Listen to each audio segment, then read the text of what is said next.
Hi friends, welcome back to my channel. Gruhalakshmi ಯೋಜನಾ ಹಣನ ಯಾರೆಲ್ಲ 2,000 ರೂಪಾಯಿನ ಪಡ್ಕೋತಾ ಇದ್ದೀರೋ ಅವ್ರು ಎಲ್ಲರಿಗೂ ಕೂಡ ಮತ್ತೆ 800 ರೂಪಾಯಿ ಅಡಿಷ್ನಲ್ ಆಗಿ ಸಿಗುತ್ತೆ.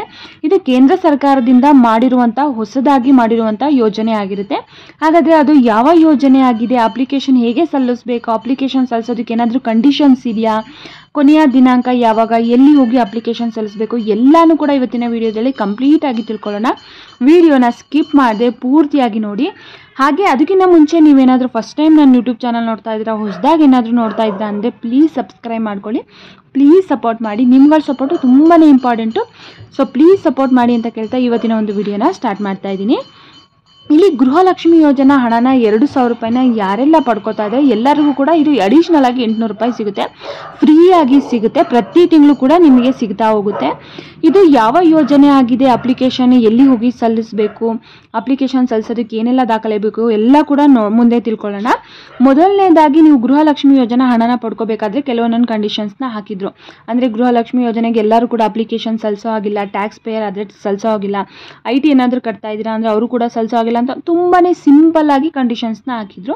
ಸೊ ಇದು ಕೂಡ ಅದೇ ರೀತಿಯಾಗಿ ಕೆಲವೊಂದಿಷ್ಟು ಕಂಡೀಷನ್ಸ್ನ ಹಾಕಿದ್ದಾರೆ. ಮೊದಲನೇದಾಗಿ ಏನೆಲ್ಲ ದಾಖಲೆಗಳು ಬೇಕು ಅಂತ ತಿಳ್ಕೊಳ್ಳೋಣ. ಇಲ್ಲಿ ಅಪ್ಲಿಕೇಶನ್ ಸಲ್ಲಿಸೋದಕ್ಕೆ ನಿಮ್ಮ ಪಾಸ್ಪೋರ್ಟ್ ಸೈಜಿನ ಒಂದು ಫೋಟೋ ಬೇಕಾಗುತ್ತೆ.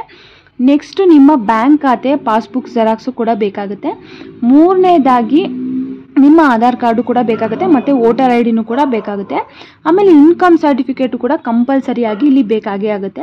ಇನ್ಕಮ್ ಸರ್ಟಿಫಿಕೇಟಲ್ಲಿ ನಿಮ್ಮ ಇನ್ಕಮ್ ಬಂದು 36,000ಕ್ಕಿಂತ ಜಾಸ್ತಿ ಇರಬಾರ್ದು, ಅದಕ್ಕಿಂತ ಕಡಿಮೆ ಇರಬೇಕಾಗುತ್ತೆ. ಇನ್ನು ಮಸ್ಟ್ ಆ್ಯಂಡ್ ಶುಡ್ಡು ಕಂಪಲ್ಸರಿಯಾಗಿ ನೀವು ಪ್ರತಿ ತಿಂಗಳು 800 ರೂಪಾಯಿ ಪಡ್ಕೊಳ್ಳೇಬೇಕಂದ್ರೆ ಈ ಒಂದು ಡಾಕ್ಯುಮೆಂಟ್ಸು ತುಂಬಾ ಇಂಪಾರ್ಟೆಂಟು. ರೇಷನ್ ಕಾರ್ಡು ಅಂದರೆ BPL ರೇಷನ್ ಕಾರ್ಡ್ ಆಗಲಿ, ಅಂತ್ಯೋದಯ ರೇಷನ್ ಕಾರ್ಡ್ ಆಗಲಿ ತುಂಬಾ ಇಂಪಾರ್ಟೆಂಟಾಗಿ ಬೇಕಾಗುತ್ತೆ. ಇಷ್ಟು ದಾಖಲೆಗಳು ಇತ್ತು ಅಂತಂದರೆ ನೀವು ಇದಕ್ಕೆ ಅರ್ಜಿನ ಸಲ್ಲಿಸ್ಬೋದಾಗಿರುತ್ತೆ. ಮತ್ತು ಈ ಅರ್ಜಿ ಸಲ್ಲಿಸೋದಕ್ಕೆ ವಯಸ್ಸಿನ ಮಿತಿ ಬಂದು 40 ವರ್ಷ ಮೇಲ್ಪಟ್ಟಿರಬೇಕು, 64 ವರ್ಷ ಒಳಗಿರಬೇಕು ಅಂಥವ್ರು ಅಪ್ಲಿಕೇಶನ್ನ ಸಲ್ಲಿಸ್ಬೋದು. ಅಪ್ಲಿಕೇಶನ್ ಸಲ್ಲಿಸಿ 45 ದಿನದೊಳಗಡೆ ಆಗೇನೆ ನಿಮ್ಮ ಅಪ್ಲಿಕೇಶನ್ ವೆರಿಫಿಕೇಷನ್ ಆಗುತ್ತೆ.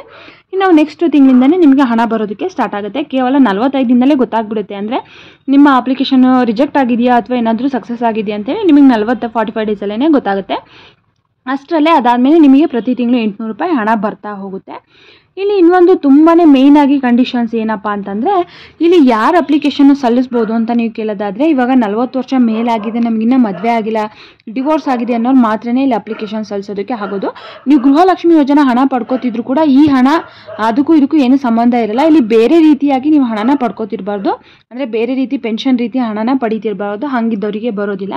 ಗೃಹಲಕ್ಷ್ಮಿ ಯೋಜನಾ ಹಣ ತಗೋತಾ ಇದ್ದೀರಾ ಅಂದರೆ ಏನು ಪ್ರಾಬ್ಲಮ್ ಇಲ್ಲ, ಇದು ಕೂಡ 800 ರೂಪಾಯಿ ಅಡಿಷ್ನಲ್ ಆಗಿ ನಿಮಗೆ ಪ್ರತಿ ತಿಂಗಳು ಬರ್ತಾ ಹೋಗುತ್ತೆ.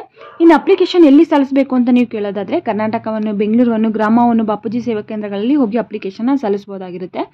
ಅಪ್ಲಿಕೇಶನ್ ಸಲ್ಲಿಸೋದಕ್ಕೆ ಯಾವುದೇ ರೀತಿಯಾದಂಥ ಕೊನೆಯ ದಿನಾಂಕನೂ ಕೂಡ ಸರ್ಕಾರದಿಂದ ನಿಗದಿಪಡಿಸಿಲ್ಲ. ಇದು ಯಾವಾಗ ಲಾಂಚ್ ಆಯಿತು ಅವಾಗಿಂದನೂ ಕೂಡ ಅಪ್ಲಿಕೇಶನ್ ಯಾವಾಗ ಬೇಕಿದ್ರೂ ನೀವು ಸಲ್ಲಿಸ್ಬೋದು. ಕರ್ನಾಟಕವನ್ನು, ಬೆಂಗಳೂರನ್ನು, ಗ್ರಾಮವನ್ನುಗಳಲ್ಲಿ ಹೋಗಿ ನೀವು ಅಪ್ಲಿಕೇಶನ್ನ ಸಲ್ಲಿಸ್ಬೋದಾಗಿರುತ್ತೆ. ಫೀಸ್ ಏನು ಜಾಸ್ತಿ ಇರಲ್ಲ, ಜಸ್ಟ್ 150 ರೂಪೀಸ್ ಒಳಗಡೆ ಇರುತ್ತೆ. ಅಲ್ಲಿ ಅಷ್ಟು ಮಾತ್ರ ತೊಗೋತಾರೆ ಚಾರ್ಜಸ್, ಅವ್ರ ಚಾರ್ಜಸ್ ಮಾತ್ರ ತೊಗೋತಾರೆ. ಇಷ್ಟು ಡಾಕ್ಯುಮೆಂಟ್ಸ್ನ ತೊಗೊಂಡೋಗಿ ನೀವು ಕರ್ನಾಟಕವನ್ನು, ಬೆಂಗಳೂರನ್ಗಳಲ್ಲಿ ಅಪ್ಲಿಕೇಶನ್ನ ಸಲ್ಲಿಸ್ಬೋದಾಗಿರುತ್ತೆ. ಈ ಯೋಜನೆ ಹೆಸರು ನೀವು ಯಾವುದು ಅಂತ ಕೇಳೋದಾದರೆ, ಈ ಯೋಜನೆ ಹೆಸರು ಮನಸ್ವಿ ಯೋಜನೆ ಅಂತ ಹೇಳ್ಬಿಟ್ಟು. ಕೆಲವೊಂದೊಂದು ಕಡೆ ನೀವು ಹೋದರೆ ಈ ರೀತಿ 800 ರೂಪಾಯಿ ಸಿಗುತ್ತಂತಲ್ಲ ಫ್ರೀಯಾಗಿ, ಅಪ್ಲಿಕೇಶನ್ ಸಲ್ಲಿಸಬೇಕು, ನಮಗೆ ಮದುವೆ ಆಗಿಲ್ಲ, ಡಿವೋರ್ಸ್ ಆಗಿಲ್ಲ ಅಂತ ನೀವು ಹೇಳಿದರೆ ಅಲ್ಲಿ ಗೊತ್ತಾಗೋದಿಲ್ಲ ಅಪ್ಲಿಕೇಶನ್ ಹಾಕೋದಕ್ಕೆ. ಇದೇ ರೀತಿಯಾದಂಥ ನೂರಾರು ಯೋಜನೆಗಳಿರುತ್ತೆ. ಸೊ ಹಾಗಾಗಿ ನೀವೆಲ್ಲೇ ಹೋದರೂ ಕೂಡ ಅಪ್ಲಿಕೇಶನ್ ಸಲ್ಲಿಸುವಾಗ ಈ ರೀತಿಯಾಗಿ ಮನಸ್ವಿ ಯೋಜನೆಗೆ ಅಪ್ಲಿಕೇಶನ್ ಸಲ್ಲಿಸಬೇಕು ಅಂತ ನೀವು ಅಲ್ಲಿ ಇನ್ಫಾರ್ಮ್ ಮಾಡಿದರೆ ಅವರಿಗೆ, ಅವರು ಆ ಯೋಜನೆಗೆ ಅರ್ಜಿನ ಹಾಕ್ಕೊಡ್ತಾರೆ.